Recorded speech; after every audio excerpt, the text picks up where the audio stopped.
Thank you, nation. Welcome to the war. Thank you, nation. Tonight, nation. Nation, as you know, our great empire of Christianity, God's empire, has been in constant war for the past 200 years with the self-destroying infidels who call themselves Muslims.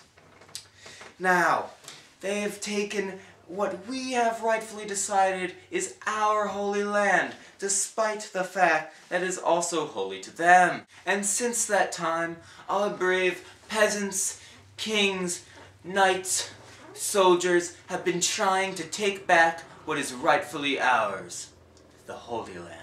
So that's why today on the Crusade Report, we will report on what has happened so far in the Crusades, updating our average citizen on major events that have happened in the last 200 years that they are obviously completely unaware of.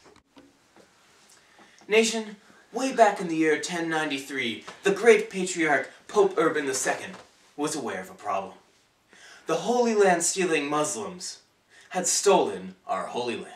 Knowing that this displeased the big man upstairs, Pope Urban II gave an epic speech calling on all Christians to do God's will and take back Jerusalem. In this speech, he promised that all who died on this crusade were guaranteed a spot in heaven. He went on to say, and I quote, that after this crusade not a single drop of blood would be spilled because of disputes over the Holy Land. And in 1,000 years, people will have no idea that there was ever any violence in that part of the world.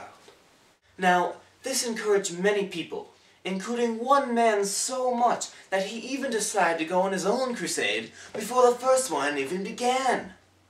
That man is Peter the Hermit, and he led what was known as the People's Crusade. He went along with his army of ill-equipped farmers, going through Hungarian towns and plundering and convincing them to join them by beheading those who didn't. A true patriot. Sadly though, before reaching the Holy Land, he was ambushed and his army completely obliterated. For the story of the real First Crusade, we go to Seamus O'Connor III, our chief military analyst. Thank you, Eli. Thank you.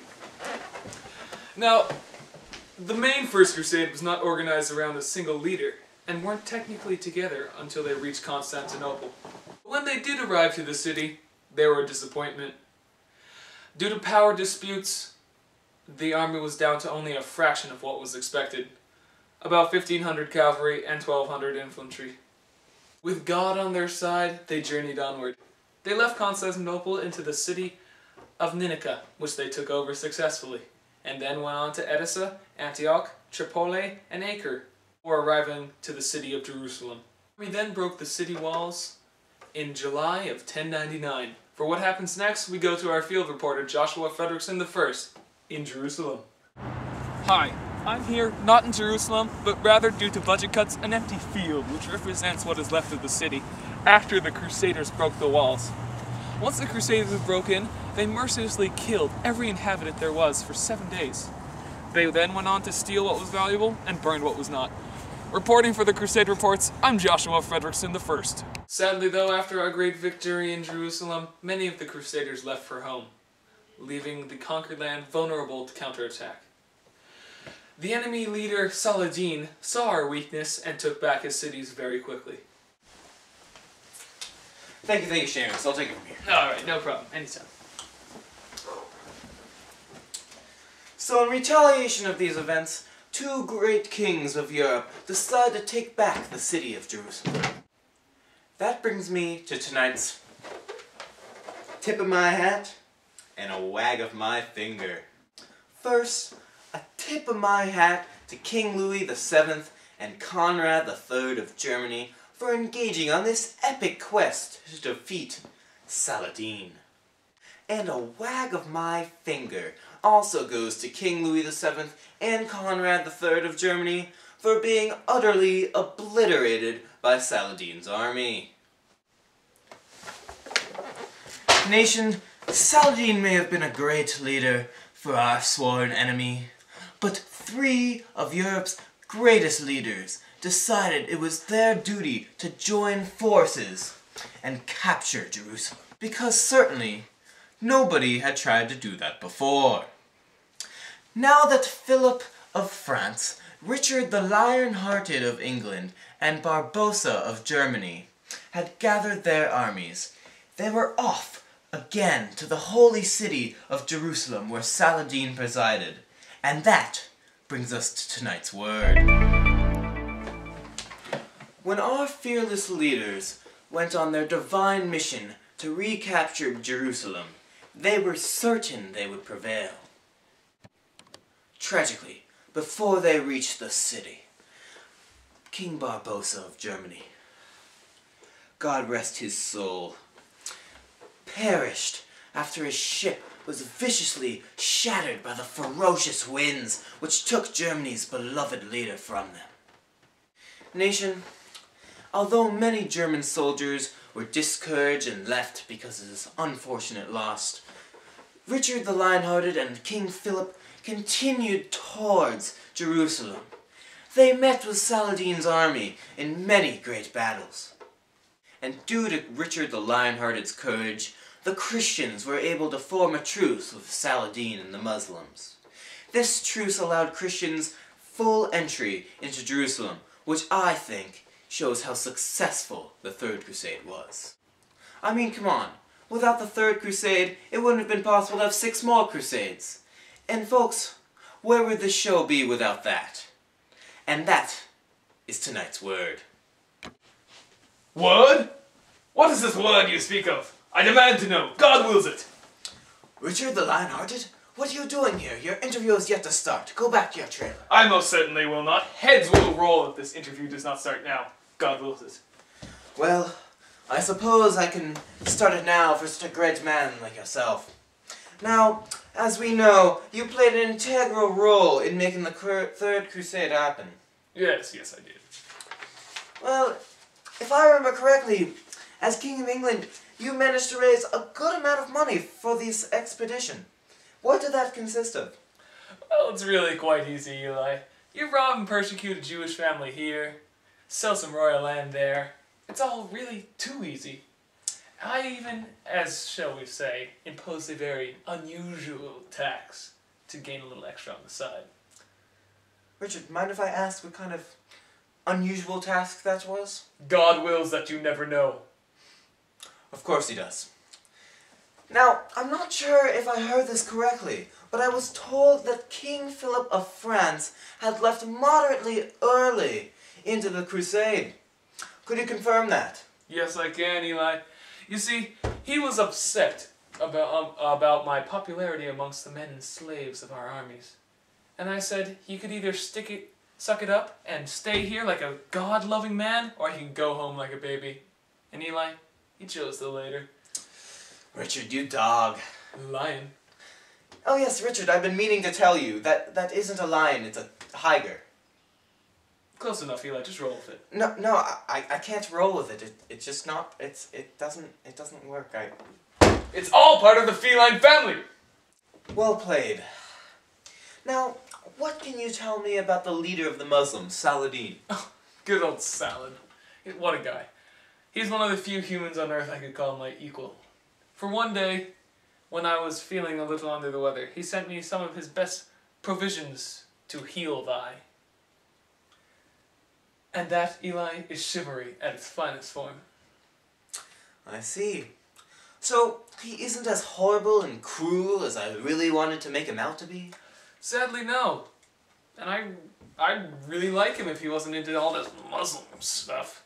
But you know, as I hear him say all the time, Allah wills it. Very good, very good. Thank you for coming to Report, Richard. I'm a big fan of your work. Thank you. Nation, despite the many failures of the past Crusades, our great Pope was unperturbed. He swallowed his broken pride, brushed himself off, got up again ready to take back what was ours. Once again, he called upon his fellow Christians to come together and fight. Sadly, no king answered his call, but some knights did.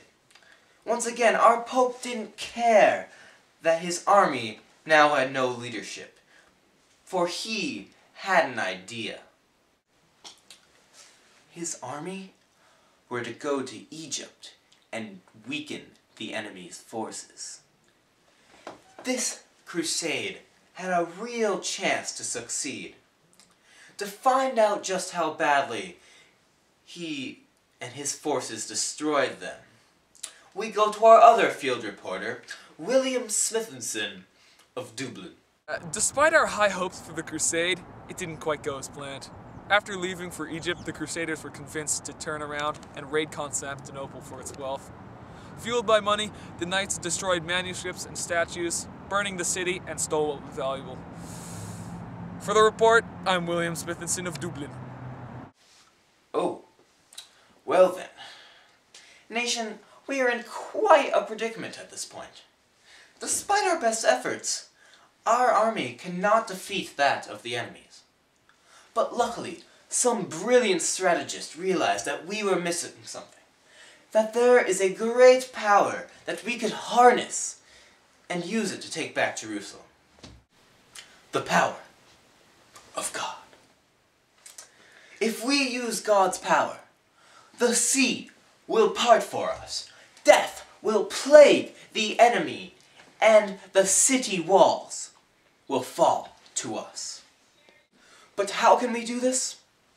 We use the innocence of children. By using children as soldiers instead of men, God will almost hand us Jerusalem. Which is why I talked to Stephen of Cloyes a little while ago. Jimmy, roll the tape. I'm here with Stephen of Cloyes, Commander. Sorry, God wills that I have my chocolate milk. Well, it's quite all right. Let's just get right to a question. How old are you? 12 and a half. I see. And you command an army? Yes, 30,000 strong. It's all mine, so I don't have to share. I see. And these soldiers, they're all children like you? A child? How dare you call me a child? I'm a pre-tween, a teen, or shall you say a tween. But yes, my soldiers are also children. Okay, all right. And what strategy do you plan on using when you get to Jerusalem? Well, because of our childhood innocence, God will not let us fail. All right. He will not let a single one of us perish on the journey there. And once we reach the Mediterranean, the tide shall part, leading us away to the city. And once we get there, the Turks shall perish under God's might, and the city shall be mine. All mine. Interesting. So, you don't actually plan on doing any fighting, you just want to have God do all the work? Yes, it is a foolproof plan. We cannot fail. Alright. Well, thank you for talking to me. I really appreciate you coming in. Good luck with your endeavors. I do not need luck. I only need God's will. I've heard that a lot. Sadly, though, God seemed to have not seen the 30,000 marching children, as the crusade did not quite go as planned. See here, while marching through the mountains, much of the children froze to death, or starved, and those who were left reached the Mediterranean, only to find that the waters didn't part, and many of them drowned. Oh, and those who were left, oh God, were sold into slavery. Nation, after many more failed crusades, we basically gave up, ending the era of the crusade. That's all we have time for tonight. Tune in next week when we update you about a deadly plague sweeping through Europe and killing about 1/3 of the population. Thank you.